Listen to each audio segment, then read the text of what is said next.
Perkenalkan, nama saya Magdalena Evelyn Megasin, NPM 24103426. Saya dari KRAS 2024I, Program Studi Pendidikan Guru Sekolah Dasar, Fakultas Keguruan dan Ilmu Pendidikan Universitas Indonesia Sangku Paus Ruteng. Pada video kali ini, saya akan menjelaskan tentang kekuasaan dan politik terkait isu ijazah palsu Pak Joko Widodo. Demokrat kelihatannya memang berjalan bersama Roy Suryo dalam rangka menjatuhkan integritas, popularitas Pak Jokowi. Pak SBY tidak terlibat dan tidak pernah berada di balik isu ijazah Pak Jokowi. Kebetulan atau gimana? Nah, kalau itu terserah teman-teman Partai Demokrat. Kebetulan mungkin saja time frame-nya hampir sama. Tapi kan isunya beda.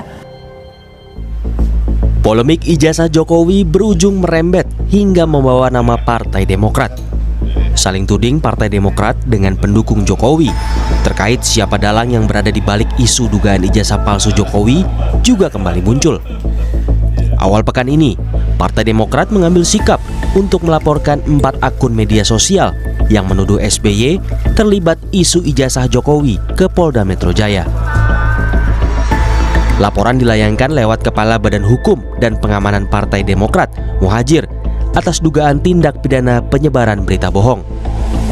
Adapun keempat akun media sosial yang dilaporkan adalah kanal YouTube @agrifanani, Bang Boy, dan Kajian Online, serta TikTok Sudiro Wibudius MP. Dalam laporan tersebut, akun @agrifanani menampilkan cuplikan video yang bertuliskan "Anak emas SBY, korupsi terbesar sepanjang sejarah RI". Laporan Demokrat ini justru disindir politisi Partai Solidaritas Indonesia, Ade Armando. Ade menilai laporan ini seolah memperkuat tudingan Partai Demokrat bersama Roy Suryo dalam satu kubu di kasus ijazah Jokowi. Partai Demokrat pantas malu, dan apa yang dilakukan Partai Demokrat ini justru memperkuat dugaan bahwa sebenarnya di belakang atau bersama-sama dengan Roy Suryo, yang ingat Roy Suryo adalah mantan wakil ketua umum Partai Demokrat. Apa yang dilakukan ini oleh Demokrat sekarang menunjukkan bahwa Partai Demokrat kelihatannya memang berjalan bersama Roy Suryo dalam rangka menjatuhkan integritas, popularitas Pak Jokowi. Kepala Badan Riset dan Inovasi Strategis DPP Partai Demokrat, Ahmad Khairul Umam, membantah tudingan SBY terlibat dalam kasus dugaan ijazah palsu Jokowi. Umam menegaskan, Demokrat mengambil sikap untuk melaporkan akun media sosial yang menuding SBY karena dinilai menyebarkan fitnah dan merusak reputasi. Pak SBY tidak terlibat dan tidak pernah berada di balik isu ijazah Pak Jokowi. Dan disinformasi semacam ini tentu sangat berbahaya karena bisa merusak reputasi dan juga ruang demokrasi. Kalau misal kemudian masih berlanjut, tentu ini akan berproses menuju proses penegakan hukum selanjutnya di ranah pidana. Menguatkan pernyataan Demokrat, Roy membantah laporan terhadap pendukung Jokowi ini sama dengan laporan Demokrat terhadap akun media sosial yang menuding ada keterlibatan SBY di ijazah palsu Jokowi. Anda mengadukan ke Polda Metro Jaya, tapi nggak jauh dari Anda melaporkan ke Polda, Partai Demokrat mengatasnamakan Pak SBY juga mengadukan 4 akun media sosial menuding Pak SBY terlibat dalam ijazah palsu Jokowi. Ini ya itu terserah. Kebetulan atau gimana? Nah, kalau itu terserah teman-teman Partai Demokrat. Kebetulan mungkin saja time frame-nya hampir sama. Tapi kan isunya beda yang diadukan oleh teman-teman di Partai Demokrat. Saya juga tidak tahu ya siapa yang melakukan disebutkan 4 itu. Kalaupun ada kesamaannya mungkin saja ada yang sama, ya. Tetapi kalau ada yang sama berarti memang orang itu ada 2 yang sama itu bermasalah orangnya. Sejak ditetapkan sebagai tersangka, kasus ijazah Jokowi yang menyeret Roy CS hingga kini belum juga dilimpahkan ke kejaksaan. Terakhir, Polda Metro Jaya menantang Roy CS untuk pra-peradilan jika masih keberatan soal bukti pendukung di balik penetapannya sebagai tersangka. Tim Liputan Kompas TV.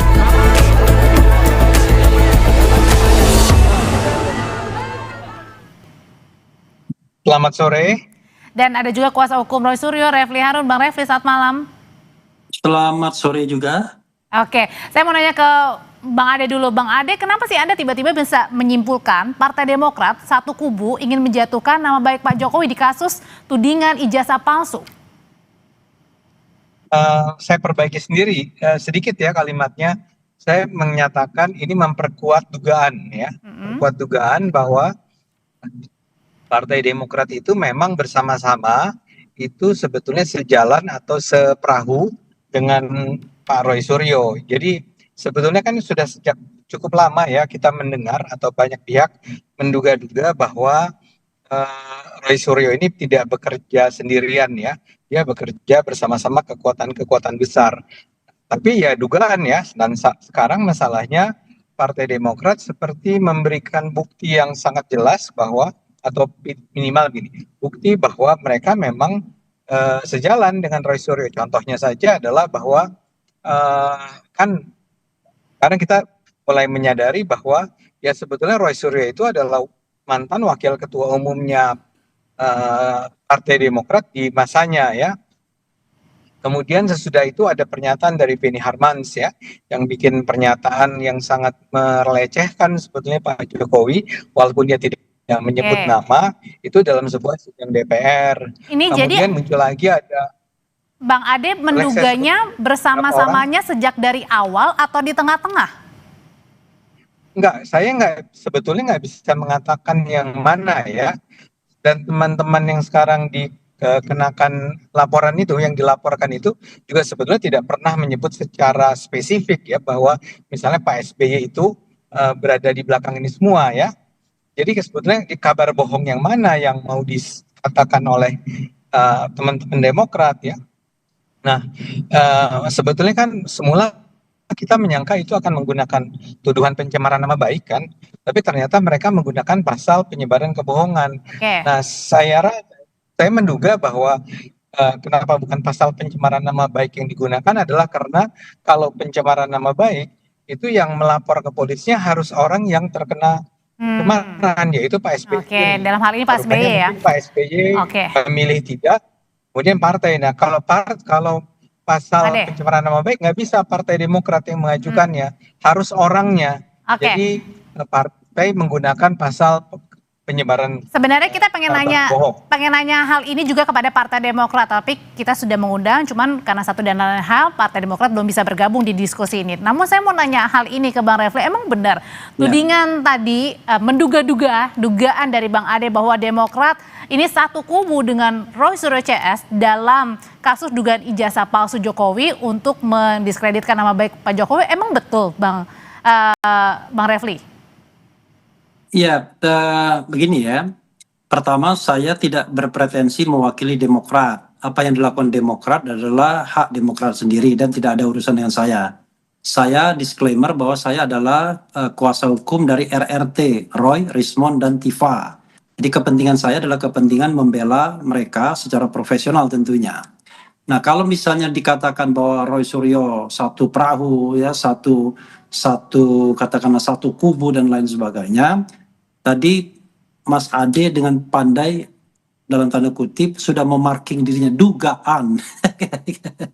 Jadi dugaannya sudah, kalau mau bilang dugaan ya saya mengatakan ya orang bisa saja menduga-duga ya.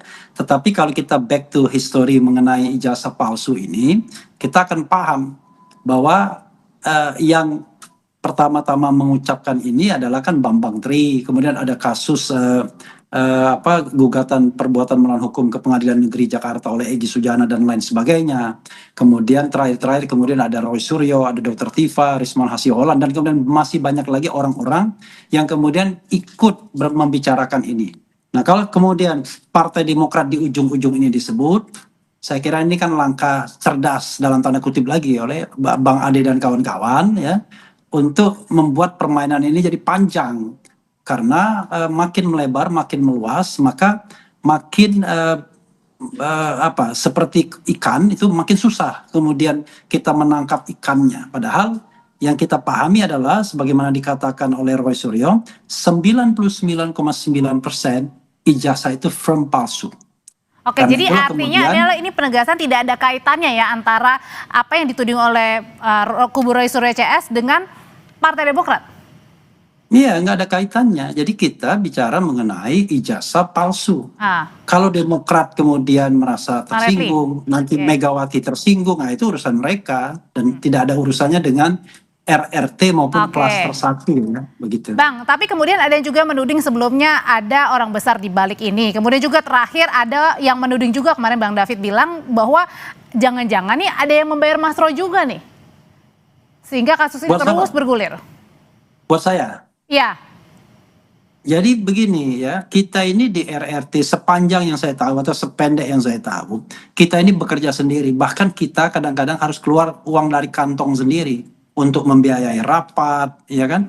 Untuk membiayai kadang-kadang misalnya transportasi orang narasumber yang kita ingin undang. Nah, beda dengan kubu sana yang kita tahu Oke. bisa melakukan deployment uang besar-besaran. Yang itu isunya ya, sekali lagi dugaannya ya.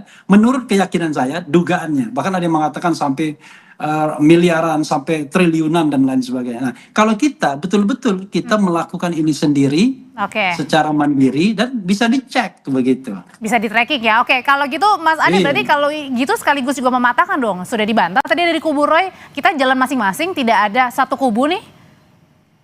Singkat aja Bang Ade. Ya kan kita bicara tentang Partai Demokrat ya.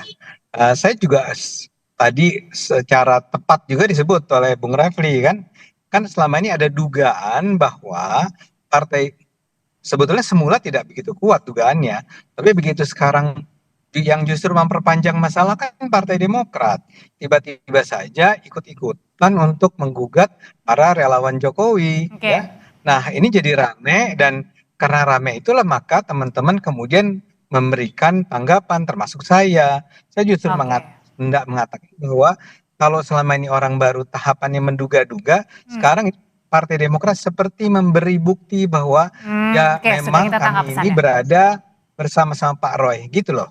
Terima kasih Bang Ade untuk Oke. ulasannya. Terima kasih Bang Refli. Sama-sama. Selamat sore semuanya. Oh, sudah cukup begitu aja. Sudah cukup Bang.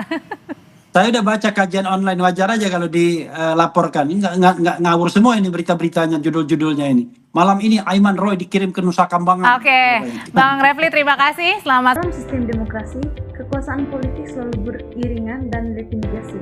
Seorang pemimpin tidak hanya harus memiliki kekuasaan formal berdasarkan hukum, tetapi juga kepercayaan publik. Oleh karena itu, isu yang menyatu integritas pribadi pemimpin seperti keaslian ijazah Joko Widodo menjadi sangat sensitif dan mudah berkembang menjadi alat politik. Kasus isu palsu Jokowi bukan sekedar personal administrasi atau hukum, tetapi merupakan fenomena publik yang menunjukkan bagaimana kekuasaan diperebutkan, dipertahankan, dipengaruhi oleh opini publik, media, dan aktor-aktor politik. Kekuasaan dan politik. Pengertian kekuasaan. Kekuasaan adalah kemampuan seseorang atau sekelompok orang untuk memengaruhi perilaku, keputusan, atau tindakan pihak lain sesuai dengan kehendaknya. Menurut Max Weber, kekuasaan adalah kemampuan untuk memaksakan kehendak seseorang dalam suatu hubungan sosial, bahkan melawan perlawanan dari pihak lain. Dalam konteks negara, kekuasaan melekat pada jabatan resmi, didukung oleh hukum, institusi, dan aparat negara, bergantung pada legitimasi rakyat. Yang kedua, pengertian politik. Politik adalah proses pengambilan keputusan yang berkaitan dengan kekuasaan, kepentingan publik, dan distribusi sumber daya.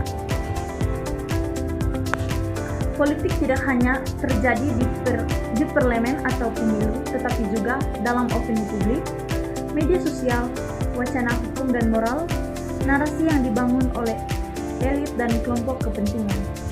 Terkait video yang telah dipaparkan mengenai isu keaslian ijazah Presiden Joko Widodo telah muncul sejak sebelum beliau menjabat sebagai presiden dan kembali mencuat dalam berbagai momentum publik penting seperti pemilihan presiden, masa akhir jabatan, dan transisi kekuasaan. Secara hukum dan administratif, Jokowi telah memenuhi syarat pencalonan presiden. Lembaga telah resmi mengakui keabsahan dokumen pendidikan. Gugatan hukum telah beberapa kali ditolak atau tidak terbukti.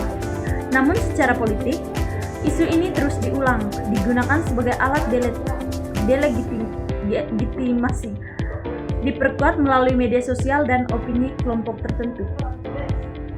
Dalam isu ijazah Jokowi dalam perspektif kekuasaan, yang pertama, delegitimasi kekuasaan. Dalam politik, salah satu cara melemahkan kekuasaan adalah dengan merusak legitimasi moral dan legal pemimpin. Isu ijazah palsu yang pertama, menyerang integritas pribadi. Yang kedua, menggoyahkan kepercayaan publik. Yang ketiga, membingkai pemimpin sebagai tidak sah secara moral. Jika legitimasi melemah, maka otoritas pemimpin itu dipertanyakan, kebijakan pemerintahan lebih mudah ditolak, stabilitas politik terganggu. Yang kedua, relasi kuasa antara negara dan warga. Kasus ini menunjukkan adanya ketegangan antara kekuasaan negara dan kebebasan warga. Yang pertama, warga berhak mengkritik dan mempertanyakan pejabat publik. Yang kedua, negara berkewajiban menjaga kewibawaan dan ketertiban hukum. Disinilah kekuasaan diuji. Apakah negara respektif terhadap kritik atau mengelola perbedaan pendapat secara demokrasi?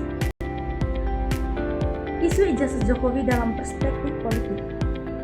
Yang pertama, politisasi isu pribadi. Isu ijazah bukan lagi sekedar persoalan dokumen pendidikan, tetapi telah berubah menjadi senjata politik, alat membangun narasi oposisi, media mobilisasi massa. Dalam politik modern, isu pribadi sering dipolitisasi untuk menjatuhkan lawan, mengalihkan perhatian dan isu kebijakan, dan membangun citra negatif secara terus-menerus. Yang kedua, peran media dan media sosial. Media memiliki kekuasaan simbolik. Yang pertama, menentukan isu apa yang penting. Yang kedua, membentuk opini publik. Yang ketiga, mengulang narasi tertentu hingga dianggap kebenaran. Media sosial memperkuat isu ini melalui hoax dan misinformasi. Tiga, polarisasi masyarakat. Isu ijazah Jokowi menjadi contoh bagaimana politik digital berperan besar dalam kontestasi kekuasaan. Aktor-aktor politik dalam kasus ini. Yang pertama, elit politik, yaitu menggunakan isu untuk kepentingan kekuasaan. Yang kedua, baik secara langsung maupun tidak langsung. Kelompok kepentingan, yaitu organisasi atau individu dengan agenda tertentu, bisa bersifat ideologis, ekonomi, atau kekuasaan. Masyarakat, sebagai konsumen informasi, sekaligus aktor politik melalui opini dan partisipasi. Negara dan aparat hukum berperan menjaga supremasi hukum sekaligus menjaga stabilitas politik. Implikasi terhadap demokrasi. Yang pertama, dampak positif, yaitu mendorong transparansi pejabat publik, menguatkan budaya kritis masyarakat, menunjukkan kebebasan berpendapat. Yang kedua, dampak negatif, menurunkan kepercayaan publik terhadap institusi negara, memperkuat politik, identitas, dan kebencian. Tulang. Isu ijazah palsu Jokowi merupakan fenomena politik kekuasaan, bukan sekedar persoalan administratif. Isu ini menunjukkan bahwa kekuasaan selalu rentan terhadap delegitimasi. Politik tidak hanya berlangsung di lembaga formal, tetapi juga di ruang opini. Demokrasi membutuhkan keseimbangan antara kritik dan tanggung jawab. Dalam negara demokrasi, kekuasaan harus dikritis, tetapi politik harus beretika. Tanpa etika, isu seperti ini dapat merusak kepercayaan publik dan mengancam kualitas demokrasi